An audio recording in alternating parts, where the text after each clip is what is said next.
What's up, guys? Welcome back to Newswave. So over this weekend, we did have a mini Nintendo Direct, a Reddit Nintendo Direct. This has happened quite a bit where images of Nintendo's unannounced system have just appeared online. And once again, it's happened this time, though, giving us maybe some insight into one of the big features for this platform. We'll go over that here today.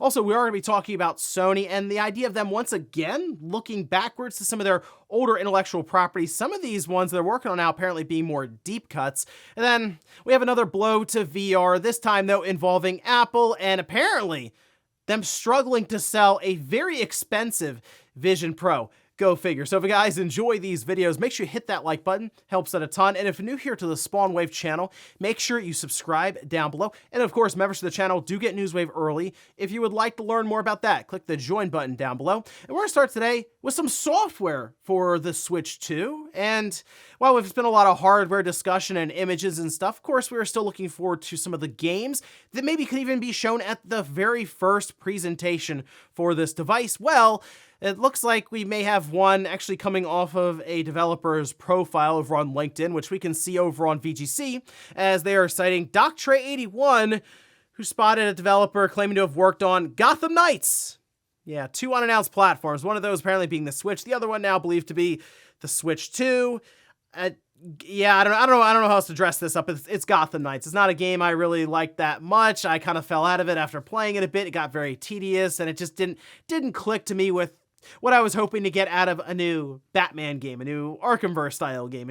To me, it just wasn't very good. I guess the bare minimum, it'll be interesting to see this game running on the Switch 2, considering the PS4 and the Xbox One versions had to be left behind because it was just too intensive for those platforms. And then on the PS5 and the Xbox Series, didn't exactly run the best there either, as it was capped at 30 FPS. So that's the best way I can dress it up for you. It could be a pretty interesting tech demo for Nintendo's next system. Also, we do have Nvidia going later on tonight to announce some different video cards, which have also been leaking out online ahead of CES. One was the RTX 5080, the other one being their big flagship card, that being the 5090. When I say big, but we saw the 4090, get ready for this one, which we can see this is over on video cards. And they have this citing 32 gigabytes of GDDR7 memory. So we're looking at twice as much as what we had in like the 4080, for example, and the 5080, which is 16 gigabytes. So, I mean, look, we've talked about how just VRAM in general, it's certainly something that is being taxed more and more now with not only games, but also applications. So to see 32 gigabytes of GDDR7, again, double what's in the 5080, as we saw some of the packaging there, is what you'd expect from a card that has like a TDP of 575 watts, some ridiculous size. It's like a 3.5 slot card, and what we assume to be an eye-watering price that I wouldn't be shocked if they show up and it is legitimately a $2,000 video card. It's not really one that most people would technically need, but still, I'm sure many people will buy it just to play like the latest game at 4K, hopefully 120 or 144, but we'll see how all of that goes down in the benchmarks, as Nvidia should be moving to announce it and try to sell everyone on it later on tonight, and that should also come with DLSS 4, so a lot for them to talk about later on. We'll see what they have. Oh, and if you're someone who had Mighty Number 9 for the 3DS, pre-ordered through Amazon, you may want to check your email because they're actually canceling them now. This I saw noted over on Go Nintendo, and this is, it's a long time coming. I'm actually shocked Amazon was still holding out hope that this thing was going to release, as I feel like people just moved on. I mean, it came out, 2016, and it even hit the Wii U at the time because they had certain goals that were met for funding on the Kickstarter or the crowdfunding, and it was supposed to go to the 3DS. It never did. So, hey, if you had a pre-order in through Amazon, go ahead and check that to make sure it was canceled. And I guess you got whatever pre-order money you got back, depending on how much was put down, I guess, there, if any. And then I can kind of close the book on Mighty Number 9, which is just an incredible situation all the way around. And guys, with some of the quick news out of the way, let's get into the bigger stuff. Let's start right away with that Nintendo Switch 2, with more images getting out there. And I know we've discussed the Switch 2 or Nintendo's next-gen system quite a bit, but I mean, the information is kind of being trickle-fed right now online as just images, yes, but very carefully taken images. So there are some where we don't have the full scope of even the Joy-Con, but we have enough to go on to see potentially a pretty big feature that Nintendo could be introducing here when it comes to the control scheme, the input, which I gotta say, it could actually lead to some pretty cool things here from Nintendo, and also some pretty wacky, off-the-wall things that, okay, maybe a couple of developers will end up using it in the end. But let's take a look at some of the images here, because yes, they did show up on Reddit once again. These apparently were pulled from just a Chinese website and forum as well. So it made the rounds social media wise there, and then found its way over onto Reddit, which we can see starting with the first one here, where we do have the new Joy-Con with kind of that blue accent there on the rail facing us.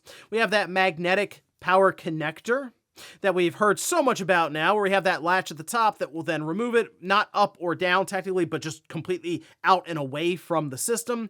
We also have SL and SR, which appear to be much larger than the current SL and SR, so that will help, I assume, then with just single Joy-Con play. But also the Joy-Con itself is just larger, so there'll be more Joy-Con technically to hold when you turn it sideways and use it there for split Joy-Con play. We still have the sync button, it looks like. And then one other interesting part here. Now, people, of course, zoomed in and then compared it and said, hold on a minute. That looks like an optical sensor that we would have in a mouse. So looking at that, and then also look at the top and the bottom of the rail, it's almost like pads that are there to kind of glide and make it so that there's less friction when you move around, similar to a mouse. So then people started to think, okay, hold on a minute. What if that's the bottom, you turn it on its side when you're using it in this mouse play? It's the left Joy-Con, so then think of it there in your right hand. Yeah, technically, then you'd have the trigger, the back, would that be just the back button there. And so if it's on the left side, that'd be L and then SL, right? That would kind of fit in nicely to where you would click with your left, and then you click the right bumper there as the right click on the mouse. It also makes me wonder if somehow one of those two would also be a scroll wheel potentially, and that would be very interesting for input. Sure, people were thinking first-person shooter right away. I'm kind of thinking maybe RTS, like Civ games, could be kind of cool. Maybe if there's another Roller Coaster Tycoon at some point in the future, or just really any title like that. Now, when flipped around the back here, there are markings, which does legitimize this quite a bit, because you can read all kinds of information there that would typically be with your different Joy-Cons, even down to where you have like a serial number and you have the model number, which people did go through and drop it into the warranty fields, and it didn't necessarily kick back an error. However, it was noted technically you can do that with a couple of different combinations of letters and numbers, and it will also not kick back an error.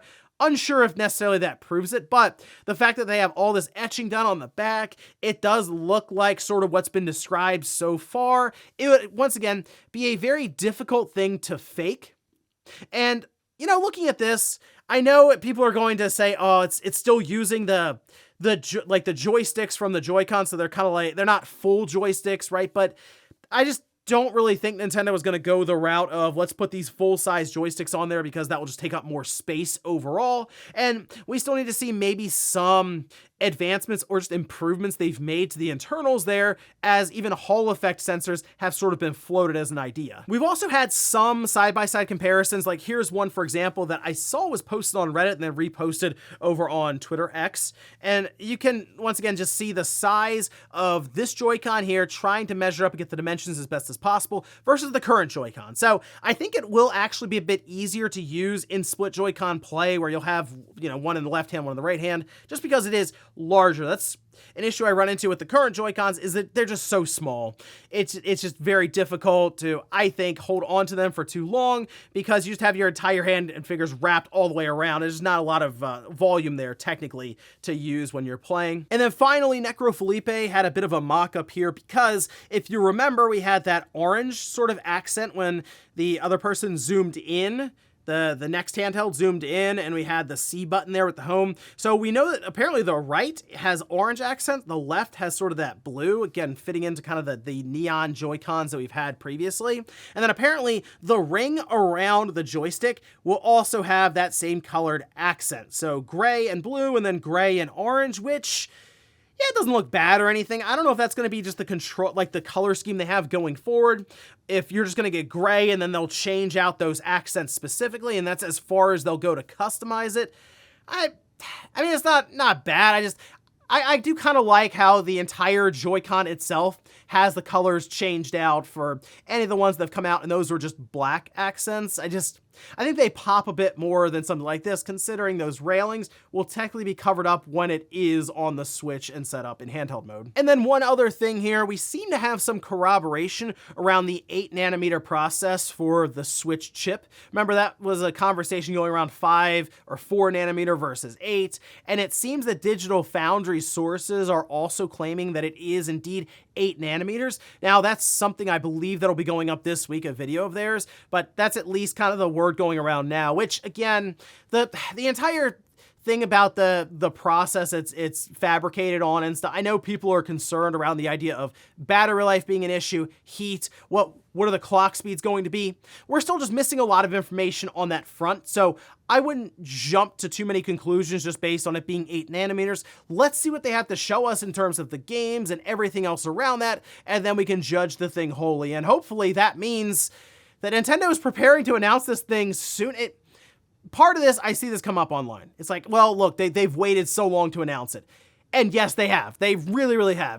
They're supposed to announce at the end of March. We're, a week into January now, and it's like, okay, Nintendo, clearly this thing is being put together and manufactured right now in the factory. You had to assume this was going to happen. Let's get the show on the road here with this system. Everyone's kind of hanging out and waiting, and now we're even having Reddit basically introduce the entire system to us. The next step, I feel like, is someone's going to turn the thing on and show it online, and that is not going to go over well with Nintendo when that happens. Next up, let's talk about Sony, as many people have been hoping that maybe they'd also look backwards, as they do have a bunch of current IPs and franchises they're working to build up, but they also have such a wealth of just older games and series that seem to have been kind of lost to time now that I think it'd be really fun to see new entries, or even just them remembering it to the point where they'll put a 60 FPS patch on Bloodborne. But okay, that aside, this was actually a quote that was taken out of VGC's podcast, and it was from Andy Robertson. You can see it says, "I know of a couple that they're working on, like the deep cut old IP stuff, kind of in the mold that you're talking about, like Fat Princess. Really, maybe some smaller games supplementing their big releases." Now, when I hear this, I think, okay, small releases. That is kind of hard to gauge there, because we don't necessarily know the budget that it would take to recreate some of these games. Like, are we talking, okay, Fat Princess, maybe Vib Ribbon, they try to reimagine that? Are we talking about Patapon? That could work, I think, at a smaller budget. Or would they be willing to go up to maybe a medium-sized budget with a Legend of Dragoon, which that would take I think that'd take a bit of money. I feel like you'd have to reinvent that somewhat. And let's face it, with the way that the industry's gone, it would probably become more of an action RPG than anything else. Dark Cloud is another one. And some of these games, Sony owns the IP, the intellectual property, but they've had other developers create, other companies develop it, even like Level 5, for example. But still, they could do something with Dark Cloud, could do something with Rogue Galaxy. That would be an awesome one to see return in some way. Or maybe just go pretty straightforward and do another racing game that's more arcadey in nature, and you just go full-on MotorStorm, which I think that would actually be a lot of fun to see the destruction and how they can take advantage of the DualSense controller with a game like that, and even the online play really leaning into it and potentially having shades of a live service thrown in there. Look, we're just trying to sell it to Sony at this point. Let's get the thing greenlit. Sometimes you got to put live service at the end to get them to okay it and write the check. But either way, I do like the idea of having these games kind of that mid-tier level in terms of budget. Doesn't have to be $300 million every single time for a game. If you get a game like Astrobot that I think does fit in nicely, and you charge 50 or 60 bucks for it, and it is more of a risk, quote unquote, although Astrobot I think was pretty straightforward, and then it's a high-quality 3D platformer, and there are people who are open to that. I think if you grab some of these lesser-known IPs and try to build them up, it can also work outside of games, and we've seen Sony really make a push for things with streaming and other movies, so maybe they can find a gem here that's been left behind and really market it and then turn it into all kinds of other streams of revenue. But that's something we should expect from Sony now, apparently, going forward, because we've heard quite a few people mention it now. And in our last bit of news, let's talk about Apple and their struggles in VR. Now, they have their Vision Pro, which it's $3,500. I will say that from the people who have shown it off and some of the things it can do, like in a vacuum, where you don't have to spend that much money on it. It's actually pretty cool. Like, I wouldn't mind having one just to use it and check it out and see all the cool things it can do, where you walk through your house and if you leave something in the living room, like a window open, and then you go downstairs, you come back up, it's still there in the same place and maybe even playing things on it. It's like that idea of augmented reality is very intriguing. The price point, though, is a massive barrier of entry, and it seems like they're feeling that now. We can see this, though, posted up. This is over on Overclocked, saying, according to a report from The Information, Apple has stopped producing its $3,500 Vision Pro headset. Apple is said to have a large inventory of headsets, and its challenge for 2025 is to shift all of these unsold products. Now, there was also mention at one point they're going to try to make a cheaper revision of the Vision Pro. I haven't really heard much about that, and some have said that it's kind of fizzled out in the background to where they're not moving forward with it. Apparently the cheaper revision would have been like $2,000. So they're still missing the point of like what the Quest 3 has been able to do, which is come in at a more manageable price point where you don't need so Sony's biggest thing, their issue is you need a PlayStation 5 for it. I think these all-in-one headsets, which technically, yes, the Vision Pro is that, though you need something connected and then attached to your belt, right? Or just laying next to you. But the Quest 3 comes in at a better price point. It's like $500 or less. Okay, all in, that's something I can at least contend with. $3,500 before tax is a bit more difficult to take a chance on, right? So that's something I think Apple needs to figure out. They want to have that premium, quote unquote, feel and just overall presence in these different sectors. But with VR, it's kind of difficult to do that because you're already working towards a smaller, maybe more niche crowd.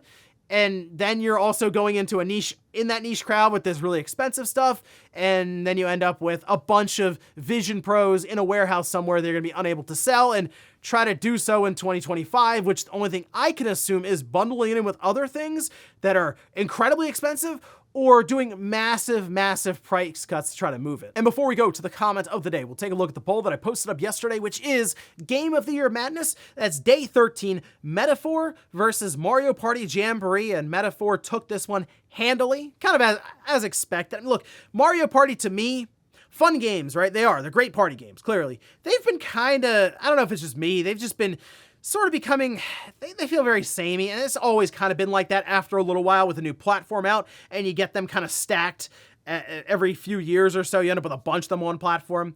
It's like, okay, that's cool. I already kind of have my Mario Party game for the generations. Like when the next system shows up and they have a Mario Party game, I'll probably check it out there because apparently they'll have a mouse feature. Who knows how that'll turn out? But it's going up against Metaphor, and Metaphor was touted as many people's game of the year. So I think this went about as expected. And we'll finish up with the comment of the day as you're seeing here.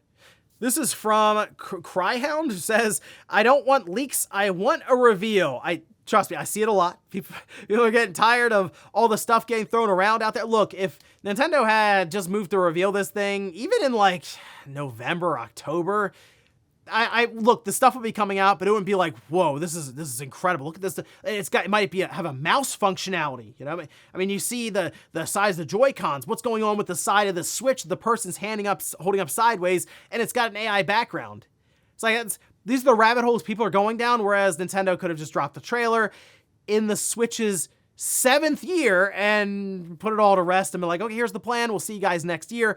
I understand the holiday sale stuff, but they already cut the Switch down to like low 200s in some cases with the Black Friday deals and then some of the price promotions on top of that. So it's just, that's where we are. People want information on it. Nintendo's still kind of holding out. So apparently we have to turn to Reddit and a random factory somewhere in China announcing it for them. And ladies and gentlemen, that's going to do it here for Newswave. If you enjoyed this video, guys, hit that like button. If not, hit the dislike. Leave comments down below about everything we talked about here today. If you missed the end of last week's Newswave, I'll leave that up here in a card. Or maybe you want to hear some of my thoughts as to how Nintendo could actually still shock people with some game reveals similar to what happened with Doom 2016 back when it was first shown on the Switch. This time, though, maybe involving another platform holder. I'll leave that right below. Thanks, guys, for watching, and I'll see you next time.